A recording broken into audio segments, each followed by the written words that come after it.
Então, pessoal, vamos dar continuidade a esse período joanino, que começou em 1808, se estendendo até 1821. Ele foi marcado pela transferência da corte portuguesa para a colônia, com a vinda do regente Dom João, sua família e um contingente de quase 15 mil pessoas entre funcionários e pessoas ligadas à corte. Depois de uma tempestade, parte dos navios portugueses aportou em Salvador e parte no Rio de Janeiro. Mas em março de 1808, a corte se instalou no Rio de Janeiro, que desde o período pombalino já era capital. Inaugurou-se assim o período joanino, que trouxe importantes modificações na colônia. Pode-se dizer que a mudança mais imediata foi estrutural, porque o Rio de Janeiro não tinha condições de receber essa quantidade de pessoas. Foi preciso que o rei expulsasse antigos moradores de suas casas para abrigar os membros da corte. Essa transferência da família real para o Rio de Janeiro obrigou a coroa portuguesa a abandonar de vez a teoria mercantilista que sujeitava a colônia ao monopólio da metrópole. Assim que chegou ao Brasil, Dom João VI tomou a primeira medida de relevância, que foi a abertura dos portos brasileiros às nações amigas. Isso aconteceu no dia 28 de janeiro de 1808, iniciando todas as mudanças que estavam por vir. A abertura dos portos brasileiros às nações amigas significava, na prática, que a única nação a beneficiar-se disso seria a Inglaterra, dona de um gigantesco comércio marítimo.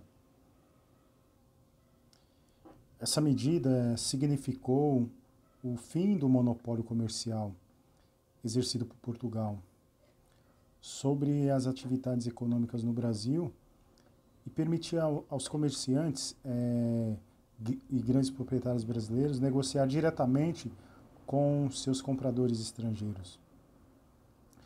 Para Portugal, essa medida era resultado de uma necessidade óbvia, uma vez que com a ocupação francesa seria impossível comercializar com os portos portugueses.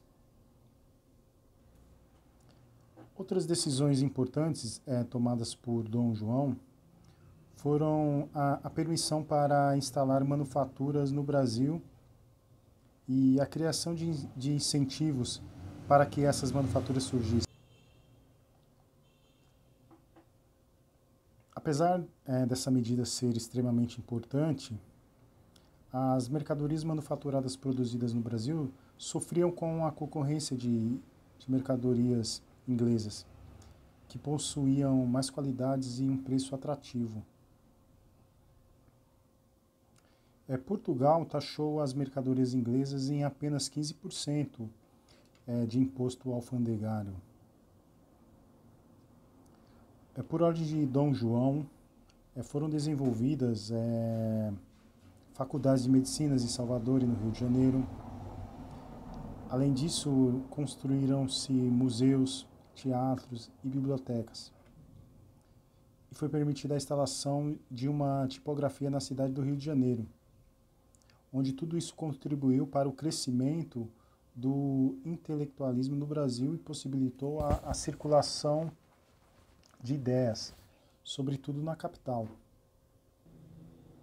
No entanto, a medida mais importante tomada por Dom João ocorreu em 1815, quando o Brasil foi elevado à condição de reino, e assim surgiu o Reino de Portugal, Brasil e Algarves.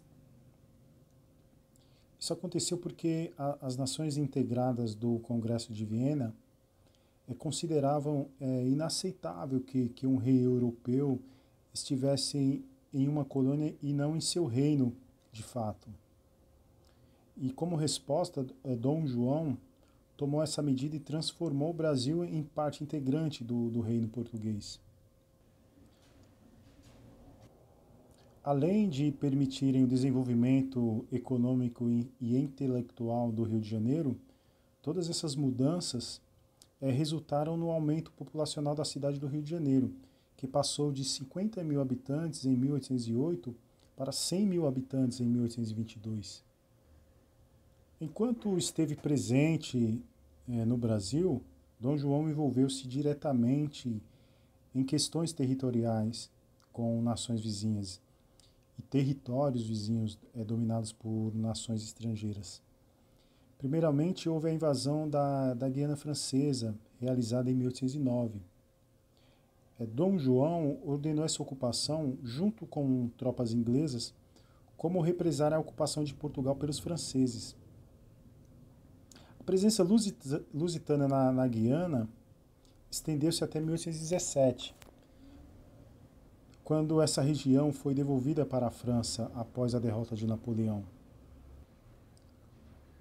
Outra questão muito importante e que gerou impactos no Brasil após a independência foi o conflito da Cisplatina. Por ordem de Dom João, a banda oriental do Rio da Prata, atual Uruguai, foi invadida e anexada ao território brasileiro em 1811. Pouco tempo depois, em 1816, foram travadas guerras contra José Artigas, que lutava pela independência do Uruguai. O retorno da corte portuguesa a Portugal decorreu das pressões que Dom João VI passou a sofrer da burguesia portuguesa a partir de 1820. Nesse momento, era iniciada a Revolução Liberal do Porto, no qual a burguesia formou as cortes portuguesas, espécie de assembleia, e passou a exigir mudanças em Portugal de acordo com os princípios liberais e ilustrados em voga. Os liberais portugueses queriam que algumas mudanças fossem implantadas com a finalidade de recuperar a economia portuguesa. As principais exigências das cortes portuguesas eram o rebaixamento do Brasil, novamente a condição de colônia e o retorno imediato de João VI para Portugal, onde essas pressões exercidas pelas cortes portuguesas forçaram o rei a retornar por causa do temor de perder o trono português, onde Dom João retornou para Portugal com aproximadamente 4 mil pessoas em 1821. No entanto, deixou seu filho, Dom Pedro, futuro Dom Pedro I, como regente do Brasil. As tensões provocadas pelas cortes portuguesas com o Brasil e Dom Pedro criaram a ruptura que deu início ao processo de independência do Brasil. Então, é muito importante enfatizar que o que acontece? Com a transferência da corte para a cidade do Rio de Janeiro, demandou a modernização e mudanças profundas aconteceram, tanto no Brasil, principalmente na capital, que era o Rio de Janeiro.